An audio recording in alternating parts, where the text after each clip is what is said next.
दोस्तों नमस्ते। Lakhanlal Meena YouTube channel पर आप सभी का बहुत बहुत स्वागत। और आज का टॉपिक बहुत ही संवेदनशील, बहुत ही महत्वपूर्ण और अंतर्राष्ट्रीय लेवल का ये टॉपिक है। यानी अंतर्राष्ट्रीय लेवल की ये समस्या है। ये समस्या है जिसका समाधान होना बहुत ज़रूरी है। और आज मैं जिस टॉपिक पर बात करना चाह रहा हूँ उस टॉपिक का नाम है international day of zero waste. शून्य अपशिष्ट का अंतर्राष्ट्रीय दिवस। दोस्तों 14 दिसंबर 2022 के 77वें सत्र में संयुक्त राष्ट्र महासभा ने एक प्रस्ताव रखा जिसमें यह तय किया गया कि भाई पूरे अंतर्राष्ट्रीय लेवल पर शून्य अपशिष्ट का अंतर्राष्ट्रीय दिवस यानी जीरो वेस्ट दिवस मनाया जाएगा। और इस दिवस को मनाने का जो मेन मकसद है, मेन उद्देश्य है, वो बहुत ही महत्वपूर्ण है। उसमें पूरे प्रत्येक देश के नागरिकों को, प्रत्येक देश की सरकारों को, प्रत्येक देश की एजेंसियों को इस चीज़ से अवगत कराना है कि जो डेली कचरा जो पैदा होता है, कचरे भी कई तरह के हैं। डिजिटल सिस्टम, मशीनरी का कचरा, डेली जो हो हमारे खान पान से पैदा होने वाला कचरा, प्राकृतिक फूल पत्तियों वाला कचरा और इस तरह के जो भी कचरे हैं, ये सब कचरे की श्रेणी में आते हैं और इन सब का समाधान होना जरूरी है। तो कहने का मतलब ये है कि यदि कचरे निकलता है और उसके ढेर लगते चले जाएं तो वही कचरा हमें खाने लग जाएगा, हमें ऐसी भयंकर बीमारी के अंदर हमें लपेट देगा कि हमारा जीवन खतरे में पड़ जाएगा। तो अब हम देखते हैं कि साफ सफाई का होना तो बहुत ज़रूरी है। तो ये सब चीज़ें जब ही होंगी जब कचरा प्रबंधन हमारा सॉलिड होगा। एक मैं इसमें उदाहरण देता हूँ। स्वीडन एक ऐसा देश है, उसकी मशीनरी इतनी शानदार सॉलिड है कि उसके यहाँ कचरा बचता ही नहीं है। यानी वो रिसाइकलिंग में उस कचरे को यूज करता है। कई बार तो वो बाहर से भी मंगवा लेता है। तो कहने का मतलब ये है कि आज के टाइम में, आज का एक तकनीकी युग है, एक से बढ़कर एक जो है इन्वेंशंस हो रहे हैं और मशीनरी आ रही हैं। तो कहने का मतलब ये अब तो सिर्फ करने की दृढ़ इच्छा होनी चाहिए, ईमानदारी होनी चाहिए, हमारे अंदर कर्मठता होनी चाहिए, तो हम हर समस्या का समाधान कर सकते हैं। तो अब मैं यहाँ आज जो मैं बात आपके सामने जो कर रख रहा हूँ, ये 30 मार्च को ये कचरा अवशिष्ट पदार्थ, जीरो अवशिष्ट पदार्थ जो है, ये कचरे का जो दिवस है, ये जो है 30 मार्च को हर साल मनाया जाता है। और ये अंतर्राष्ट्रीय लेवल पर मनाया जाता है। कोई एक देश की बात नहीं है, पूरे विश्व में ये समस्या है और विश्व लेवल पर ये मनाया जाता है। और मनाने का उद्देश्य मैंने आपको बताया था। अब हम चलते हैं कि इसके समाधान में हमें क्या करना चाहिए। इसमें किसी एक व्यक्ति का या किसी एक समाज का या किसी एक एजेंसी का या किसी एक संस्था का काम नहीं है, इसमें सभी का सहयोग चाहिए। अब मैं अपने विचार आपके सामने रख रहा हूँ। विचार और लोगों के पास भी होंगे।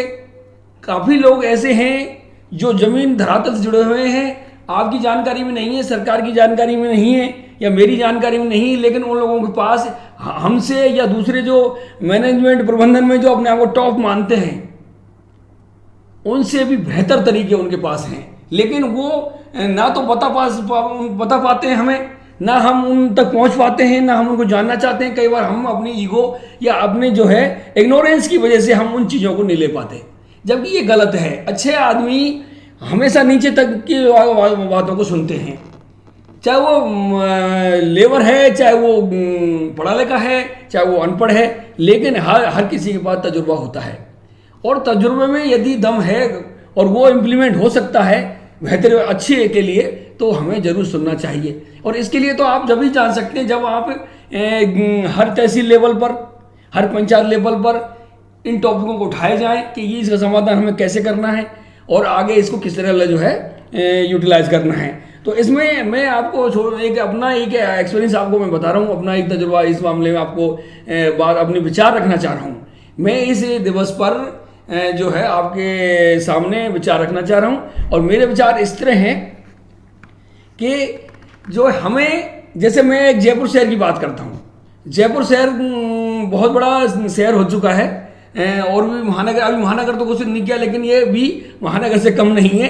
तो मेरा कहना है ये है कि शहर की आबादी के अनुसार उसको उसी हिसाब से बाइफरकेट करनी चाहिए, उसको बांटना चाहिए। जैसे कि मान लो मैं इसको 4 भागों में बांट देता हूँ, उत्तर पश्चिम और दक्षिण पूर्व पश्चिम के चारों दिशाओं के हिसाब से मान लो मैं इसको 4 दिशाओं में मतलब इसको शहर को मैं बांटता हूँ।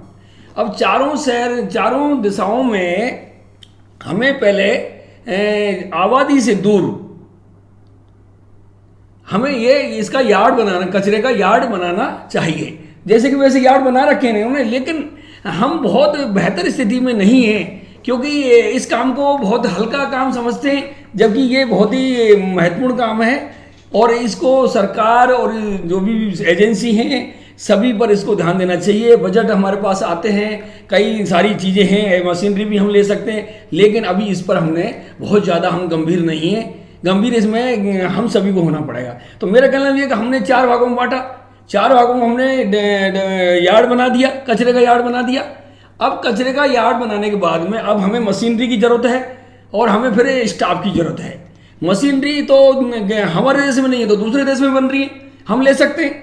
हमारा करोड़ों का बजट आता है हर साल और जाता है, लेकिन कचरे के ढेर अपनी जगह पड़े हुए हैं। ये तो अभी आपने देखा कि जयपुर जो स्वच्छता में जो इंडेक्स में जो आया तो जयपुर का क्या स्थान था, इंदौर और इधर ये बाड़मेर का नाम जरूर आया था। तो कहने का मतलब है कि वहाँ कुछ वो लोग भी तो कुछ कर रहे हैं, तो वहाँ उनका नाम क्यों आ रहा है। स्वीडन की बात आ रही है और दूसरे देश हैं, जापान है और कई कंट्री हैं ऐसी जहाँ उन्होंने कचरे का बहुत अच्छा प्रबंधन कर रखा है और वहाँ प्रत्येक नागरिक की जिम्मेदारी है। यहाँ सबसे बड़ी महत्वपूर्ण बात है कि हमें प्रत्येक व्यक्ति को, प्रत्येक भारतीय नागरिक को वो जिम्मेदारी लेनी ही होगी और तभी ये कारवां आगे बढ़ेगा। तो मैंने जब 4 भागों में बांटा और 4 यार्ड बन गए चारों दिशाओं में, तो उसके बाद में आपको हमें क्या करना है, उसके बाद में हमें मशीनरी रिसाइकलिंग की मशीनरी उस हिसाब से उसी कचरे के अनुपात में हमें रखनी है और उसी हिसाब से स्टाफ रखना है। स्टाफ को वेल मेंटेन रखना है, उसको जो किट है उसकी जो टूल किट है हेल्थ के हिसाब से वो लेटेस्ट हमें रखनी है और ट्रेंड स्टाफ रखना है और उसकी सैलरी भी इस हिसाब से हमें रखनी है, क्योंकि ये काम हल्का काम नहीं है, ये सबसे महत्वपूर्ण काम है क्योंकि इस काम को कोई भी नहीं करना चाहता, लेकिन ये जरूरी भी है। इसके यदि आप इसको नहीं करोगे तो कोई भी स्वस्थ नहीं रह पाएगा, चाहे भले डॉक्टरेट है, डॉक्टर वाला विभाग या कोई और दूसरा विभाग कितना भी विकास कर ले, क्योंकि ये हमको कचरा बना देगा। तो कहने वाला कि हमें इसमें सुस्त नहीं रहना चाहिए। तो अब हम बात करते हैं कि ये स्टाफ मशीनरी ये सब चीज़ें हो गई। अब हमें कचरा पहले हम बात करते हैं भाई कचरा हमें घर से उठाना है। तो अब घर वालों की जिम्मेदारी में हमें एक टूल किट दे सकते, उसको एक बॉक्स दे सकते हैं जो डिजाइन है उसको डिजाइन करना पड़ेगा। डिजाइन का मतलब ज़्यादातर हमने देखा है कि घरों से रसोई का कचरा डेली में निकलता है, तो रसोई में अब गीला है या सूखा है वो 2 तरह का कचरा हो गया और दूसरे कचरे निकलते हैं वो बहुत कम निकलते हैं, जैसे कि लोहा है, प्लास्टिक है, कांच है, गिलास और प्लास्टिक। तो ये कचरे मतलब जो है डेली नहीं निकलते। ये हम ऐसा कर सकते हैं, पहले तो हमने बात करी भाई रसोई का कचरा जो सब्जियों का है, फल फ्रूटों का या दूसरे जो घर की साफ सफाई का कचरा है, मट्टी धूल जो है, तो ये कचरा डेली उठना चाहिए। और इसका जो है उस हिसाब से घर में हम एक डिजाइन की हुई किट दे सकते हैं, तो उस हिसाब से वो प्रत्येक फैमिली उसको उसमें रखे और उसी जो हमें किट दिए उस फैमिली को वो किट का बॉक्स सेम उसमें गाड़ी में होना चाहिए। जो गाड़ी हमें लेने आएगी डेली उसमें भी उस हिसाब से बॉक्स होने चाहिए कि हरा कचरा हजरे के बॉक्स में जाएगा, गीला है तो गीले के बॉक्स में जाएगा, लिक्विड कोई है सब्जी वगैरह जैसे बच जाती है कुछ ऐसा कुछ है तो वो उसमें जाएगा। ये सेम स्लॉट उसमें बना होना चाहिए। और ये कचरा डेली कचरा यार्ड में सीधा पहुंचना चाहिए, बीच में कोई स्टॉक, बीच में कोई मतलब इसका जो है सब यार्ड नहीं होना चाहिए, क्योंकि उसमें लागत बढ़ जाती है और गंदगी भी फैलती है, स्टाफ भी ज़्यादा चाहिए, तो आपको बीच में क्यों पटकना, आप डायरेक्ट होम टू यार्ड जाना चाहिए ये। तो ये कचरा जब यार्ड में सीधा पहुंचेगा तो बीच में नहीं फैलेगा, और ये डेली होना चाहिए, ये डेली होना कंपलसरी है। ये आप पहुंचा गया, अब आप महीने में 2 बार कम से कम या 1 बार आप एक गाड़ी इस तरह आएगी कि वो प्लास्टिक के आइटम को, ग्लास के आइटम को और लोहे के आइटम को और दूसरा कोई अदर्स में ले सकते हैं उस बॉक्स को, वहाँ उस आइटम को वो जो इस तरह ये बॉक्स मतलब उस गाड़ी में होंगे, बाकायदा ऊपर जो ऊपर आता है उसमें ये स्लॉट होंगे, उसमें खांचे होंगे, और ये माल उसमें, ये कचरा उसमें जाएगा और सीधा यार्ड में जाएगा। अच्छा, यार्ड में मैं आपको एक बात बता दूं, जो यार्ड हम बना रहे हैं वो पब्लिक की कैपेसिटी, पब्लिक की जनसंख्या के हिसाब से वो यार्ड होना चाहिए। अब यार्ड में भी वही स्लॉट बनाने पड़ेंगे आपको, रसोई का गीला कचरा, सूखा कचरा, लिक्विड, और दूसरा उधर कांच का, लोहे का, प्लास्टिक का, अदर्स, ये स्लॉट बस सेम की सेम बनेंगे। इससे क्या होगा कि आपको ज़्यादा लागत नहीं आएगी आपकी, क्योंकि आप अब क्या करते हैं, सब मिक्स होके जाता है। बाद में वो जो लेबर है वो बेचारे जो घूमते हैं, जो जिनका कोई आता पता नहीं, वो कहाँ से आते हैं क्या करते हैं, वो बेचारे वो बीन के वहाँ ले जाते हैं प्लास्टिक को, ऐसे ही चीज़ों को, गत्ते वगैरह ऐसे मतलब मिक्स वो होता है, और वो बेचारे छांटते हैं और वो अपने मतलब का कहीं कहीं बिकता होगा कबाड़ियों के यहाँ या दूसरे यहाँ, वो लोग ले जाते हैं। लेकिन ये कोई तरीका नहीं है, ये कोई लार्ज स्केल पे कोई बेहतर तरीका नहीं है। ये तो एक तो टाइम पास करने वाली बात है। यदि हमें अच्छा प्रबंधन करना है तो अच्छे प्रबंधन के लिए हमें A to Z हमें सिस्टम बनाना होगा प्रॉपर तरीके से, एक पूरा रूट प्लान बनाना होगा, पूरा मैप बनाना होगा कि हमें इस तरह ये काम करना है, और ये बड़ी दृढ़ संकल्पता के साथ में, बड़ी ईमानदारी के साथ में हमें काम करना होगा, तब ये चीज़ें चलेंगी। तो इस तरह इसमें सरकार की सबसे महत्वपूर्ण जिम्मेदारी है, क्योंकि हाँ, पूरा देश टैक्स देता है, पैसा सरकार के पास जाता है, फिर वो बजट इसके लिए घोषित करती है। तो जो इस एजेंसी या जो संस्था इसको इम्प्लीमेंट करती है, जिसकी जिम्मेदारी में है, उसकी जो है हर महीने, हर तीसरे महीने उसकी रिपोर्ट, उसकी जांच रहनी चाहिए कि क्या प्रोग्रेस चल रही है और क्या हो रहा है। तो ये सब जब तक ये हम इस पर पकड़ नहीं रखेंगे तब तक जो है हम ढीले पड़ जाते हैं और गड़बड़ करने लगते हैं। हमारी ढिलाई कह सकते हैं, हमारी लापरवाही कह सकते हैं, उसकी वजह से फिर सिस्टम खराब होने लगता है। जैसे कि आप देख रहे हैं, मैं जयपुर में करीब 12-14 साल से हूँ, 14 साल से मैं शहर को देख रहा हूँ, कई शहर देखे हैं और शहर भी देखे हैं, लेकिन सफाई के मामले में मैं बिल्कुल संतुष्ट नहीं हूँ, आप भी जानते होंगे। तो ये हम काम कर सकते हैं, लेकिन फिर भी हम नहीं कर पा रहे। तो मैं दोस्तों मैं यही कहता हूँ कि जो है हमें प्रत्येक को जिम्मेदारी उठानी है, हर जगह कचरा नहीं डालना है जो है। अच्छा, सबसे बड़ी दिक्कत क्या है, नई कॉलोनियाँ तैयार हो रही हैं, वहाँ गाड़ी नहीं पहुँचती है। अब खाली प्लॉटों में लोग पटके वहीं आसपास ही पटकने लग जाते हैं, जो बदबू आती है, तो जीना दूभर हो जाता है। तो सबसे बड़ी दिक्कत ये है कि हमें पहले तो कचरा उठाने की व्यवस्था डेली की जाए, और उसके बावजूद भी हम में से कोई गलती करता है तो उसको अलर्ट दिया जाए। अलर्ट के बाद भी यदि नहीं मानता तो हम एक फाइन भी रख सकते हैं, क्योंकि जब तक थोड़ी सी शक्ति नहीं होगी तो हम अलर्ट भी नहीं हो पाते। तो व्यवस्थाएं तो बहुत हैं, सारी चीज़ें हैं, आज के टाइम में कोई दिक्कत नहीं है, लेकिन करने की जरूरत है। तो मैंने ये जो बात बताई आपको कि भाई यार्ड बना, यार्ड में भी सेम स्लॉट बने, सेम ऊपर में स्लॉट बने, और डेली का ये कचरा उठेगा और ये सीधा वहाँ जाएगा। अब वहाँ हमारे जो साइंटिस्ट हैं, हमारे जो वैज्ञानिक हैं, स्पेशलिस्ट हैं, वो इस पर विचार करेंगे कि कौन सा कचरा किस तरह मतलब जो है आपको रिसाइकलिंग में जाना है। कांच का कांच के हिसाब से जाएगा, प्लास्टिक का प्लास्टिक के हिसाब से जाएगा, और यदि सूखा है तो वो दूसरे ईंधन के रूप में जाएगा। तो विदेशों में भी हो रहे हैं, तो हम उनसे ट्रेनिंग ले सकते हैं, सीख सकते हैं। तो ये सब चीज़ें संभव है, असंभव नहीं है ये काम, लेकिन हम असंभव जैसा इसको बना रखा है, और ये हमने ही बना रखा है, हमारे सिस्टम ने बना रखा है। लेकिन हम चाहेंगे तो जरूर इसमें सुधार होगा और देश बहुत सुंदर बन सकता है। हम ज़्यादा स्वस्थ रह सकते हैं, और ज़्यादा स्वस्थ रहेंगे तो देश भी उस हिसाब से उन्नति करेगा और बीमारियाँ कम होंगी। तो ये सब चीज़ें हैं। तो मैंने आज जो है ऐसे इंटरनेशनल जीरो वेस्ट डे पर ये बातें मैंने रखी। मैं इसको एक लेआउट के बारे में बाद में आपको बता सकता हूँ। अगले जो मैं एपिसोड दूंगा उसमें इस कचरा प्रबंधन का पूरा मैं पूरा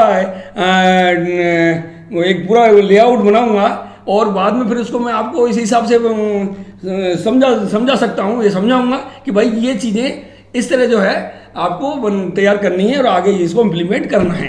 तो दोस्तों मैं आपसे इस 30 मार्च इंटरनेशनल जीरो वेस्ट डे पर मैं आपसे यही अनुरोध करूंगा आपसे कि आप जो है अपनी जिम्मेदारी को समझें और उसको पूरा करें, क्योंकि कोई भी समस्या छोटी नहीं होती।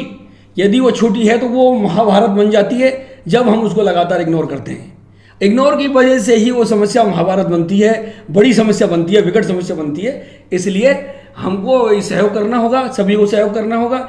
और जैसे कि आपको मैंने बताया वो स्वीडन का उदाहरण है कि वहाँ कचरा नील हो गया, तो ये हम भी कर सकते हैं। और ये करने के लिए हमें पूरी प्लानिंग करनी होगी, हमें सभी को सहयोग करना होगा। तो दोस्तों इस दिवस पर बहुत बहुत आपको धन्यवाद। और आप जो है मेरी वीडियो आप ज़्यादा से ज़्यादा शेयर करें, देखें और प्रत्येक व्यक्ति तक पहुंचाएं। आपने देखा होगा, आप हमारे गांवों से सीख सकते हो। मैंने बचपन में गांवों में मैं रहा हूँ, हमारी माता जी, हमारी बहन जी या और दूसरे जो घर में परिवार रहते हैं वो सुबह 5 बजे खड़े हो जाते हैं, पूरा झाड़ू सफाई होती है और अलग अलग जो है कचरे के लिए जगह बनी हुई है। गोबर उठ के जाता है तो गोबर की जगह में जाता है, दूसरी चीज़ें और दूसरी जगह जाती हैं और वो कुछ चीज़ें ऐसी होती हैं जो बाद में जला दी जाती हैं और गोबर खाद बन जाता है, वो खेतों में चला जाता है। तो वहाँ एक छोटा प्रबंधन है, लेकिन हमने गाँव में ऐसे ढेर कचरों के ढेर बदबूदार जो है पहाड़ हमने कभी नहीं देखे। यहाँ शहरों में हमने ये तमाशा देखा है। तो ये, और जब यहाँ इतना बजट आता है, सब कुछ बातें हैं, लेकिन फिर भी तमाशा बन के रह गया है। तो मैं तो यही कहूँगा कि जो है छोटों से भी सीखें, क्योंकि उनके पास भी वो ऐसी चीज़ें हैं जो हमारे पास नहीं हैं। तो हम किसी से भी सीख सकते हैं। यदि किसी के पास है तो हम उसको जान सकते हैं, इस्तेमाल कर सकते हैं, इम्प्लीमेंट कर सकते हैं। कोई बुराई नहीं है इसमें, काई का ईगो, ये हमारा काम होना चाहिए। तो बस आज के दिवस पर मैं इतना ही कहना चाहूँगा कि बहुत बहुत आपको धन्यवाद। आपने मेरी वीडियो देखी है और आप जरूर इसको भाइयों तक पहुँचाएंगे और जीवन में इस्तेमाल करेंगे, क्योंकि जीवन में जब तक हम इस्तेमाल नहीं करते, जब तक उस चीज़ का कोई फायदा नहीं है। कोई चाहे भले महापुरुष कितना बढ़िया ग्रंथ लिख दे या कोई साहित्य लिख दे, लेकिन जब जीवन में अपनी यादी हमने नहीं उतारा तो उसका कोई मायना नहीं है, वो जीरो हो जाता है, उसका रिजल्ट जीरो हो जाता है, उसके समाज में, हमारे जीवन में कोई फायदा नहीं मिलता। तो दोस्तों मैंने आज बोला और इसका आपसे रिक्वेस्ट है कि आप जरूर जो इसमें ध्यान देंगे। थैंक यू, नमस्ते।